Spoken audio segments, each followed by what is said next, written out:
I thought that we were moving on from this. I thought things were starting to get better. Lately, we haven't, or at least I haven't, been seeing as many stories about biological dudes infiltrating women's sports. Maybe it's my fault. Maybe it's my fault. Maybe I haven't been paying enough attention. Or maybe the mainstream media is conveniently ignoring these stories because of all the backlash and outrage that's happened over the last couple of years. Several years ago, we were one of the first channels to start talking about Leah Thomas.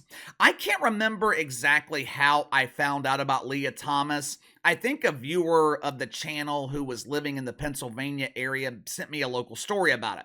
Either way, though, we covered Leah Thomas from that November all the way through the NCAA championships that March. At the time, Leah Thomas almost felt like a test. Felt like deacons at Woke United Methodist were testing the boundaries to see how far society would let them go. Riley Gaines, she had her spot at the NCAA championships taken by Leah Thomas. Riley Gaines was a competitive swimmer her entire life. And because Will Thomas decided to become Leah Thomas, all those years of hard work and dedication from Riley Gaines evaporated because the NCAA outright refused to do the right thing. Back then, I told you guys that Leah Thomas was only the beginning. If the Deacons could get away with it in swimming, it would filter down to other sports until it eventually reached the high school level, where it's no longer affecting young adults, it is now affecting children. We saw a few cases of this at the beginning of last summer. I think it was out in California where a kid decided to identify as female and won the state championships in track and field or something like that. You guys remember Laurel Hubbard, the Olympic power lifter who for 35 years went by the name Gavin Hubbard? At the age of 35, Gavin decides to become Laurel and compete against females in powerlifting at the Olympics. But for the most part, at least to my knowledge anyway, young men identifying as young women, they have mostly been involved in non-contact sports. Swimming, weightlifting, dancing. Who knows how many opportunities have been taken from young women by the dancing queen Jackie Mahomes. I mean, the NFL, they could put young women on the sideline and have them do a foo-foo dance routine. Instead, they decide to give that opportunity to Jackie. Now, though, it appears that young women are having opportunities taken from them in contact sports. And not only are opportunities being taken, young women, they are also getting seriously injured. The MIAA, it is the athletic governing body for public schools, or maybe all schools in the state of Massachusetts. According to their handbook, a student shall not be excluded from participation on a gender-specific sports team that is consistent with the student's bona fide gender identity. Excluded?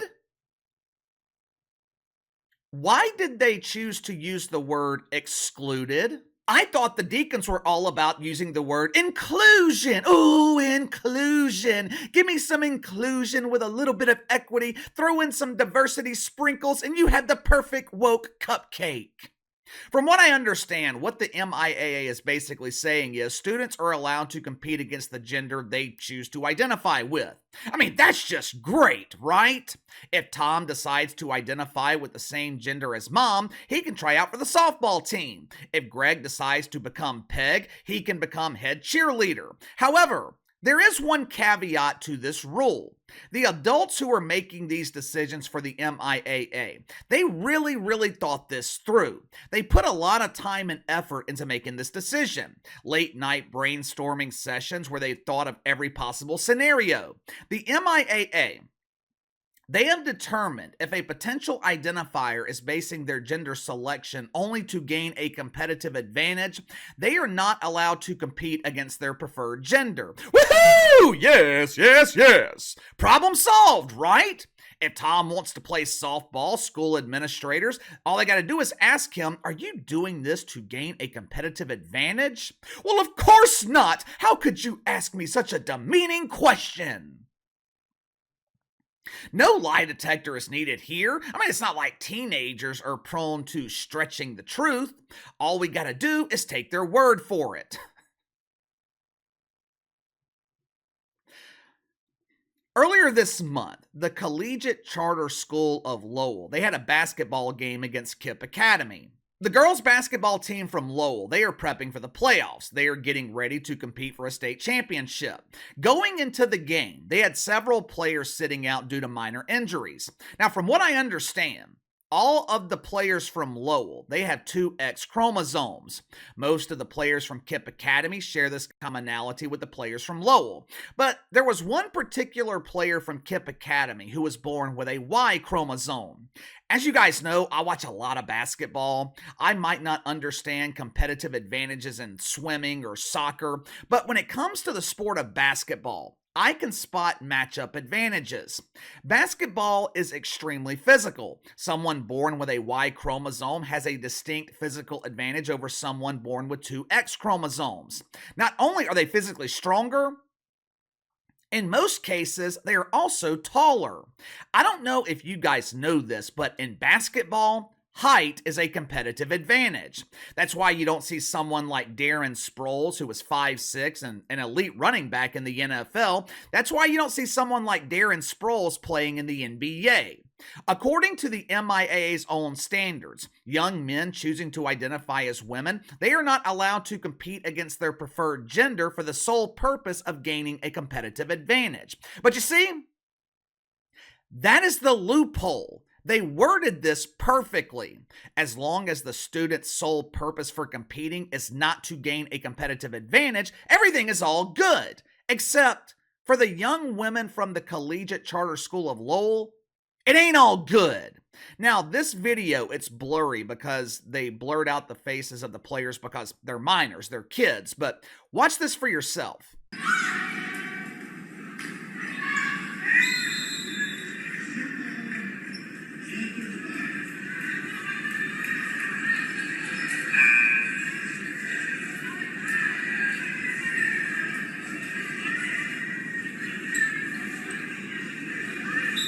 As you just saw, the transgender female from Kipp Academy easily tossed the young woman from Lowell onto the ground. During the first half of the game, 3 young women from the Collegiate Charter School of Lowell were injured and couldn't return to the game.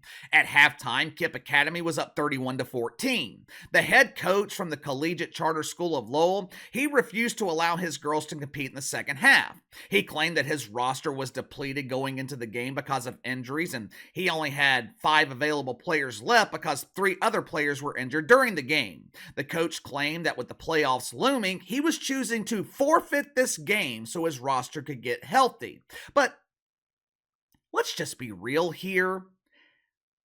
I think the coach decided to forfeit the game because he didn't want to put these young women at further risk. Credit should be given to this coach for having the courage to make this decision. But my thing is, he should have made this decision in the first quarter. This game should have never been allowed to happen. Something called Item Live was in attendance to cover this game. Now, I have never heard of Item Live before. Maybe they're a local media outlet in Massachusetts. I have no idea how credible they are as a news source, but I'll give you the information they provided and I'll let you decide. According to Item Live, this biological male who was allowed to compete for Kipp Academy, the kid was over 6 feet tall and had facial hair.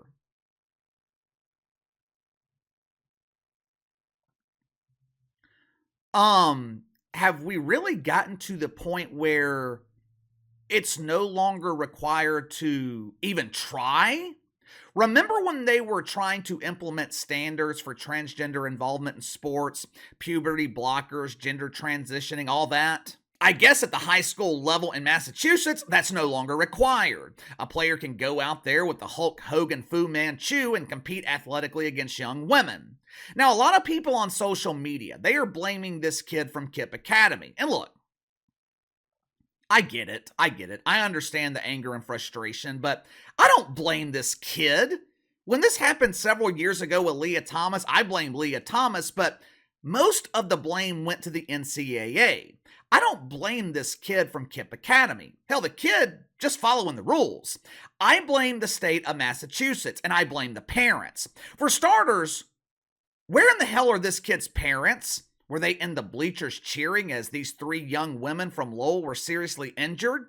I blame the coach for allowing this kid to play. I blame the state of Massachusetts or the MIAA, whatever the fuck. I blame them for setting these extremely vague guidelines that allowed this to happen.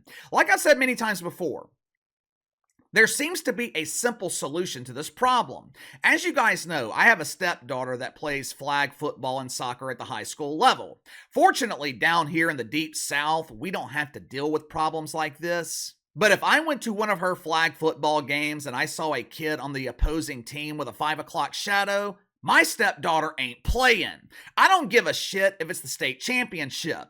I am not letting her risk injury because some kid couldn't make varsity, so he wants to fulfill his football dreams by competing in flag football against the girls. I can tell you with almost 100% certainty, every other parent at the school would do the same thing. Partial credit should be given to the coach from Lowell for ending the game at halftime. But like I said, the game should have never happened. Where were all the parents from Lowell? Where were the parents for the three girls who were injured? Were they at the game? Were they busy working? How in the hell did this happen? This is not the collegiate level. What happened to Riley Gaines sucked. That should have never been allowed to happen by the NCAA, but Riley Gaines was an adult. Riley Gaines can take care of herself, and she's done one hell of a job taking care of herself. Riley Gaines has built an incredible platform as a voice speaking out against issues just like this. This incident in Massachusetts, these are kids. These are teenagers. They're supposed to be worried about getting a date for the prom. Parents should be giving them lectures about not getting pregnant. They shouldn't have to be worried about their daughters getting seriously injured, going up for a rebound against Godzilla. I don't know, maybe it's just not as simple in Massachusetts, but this seems simple to me. If the state won't prevent this from happening, the parents have got to step in.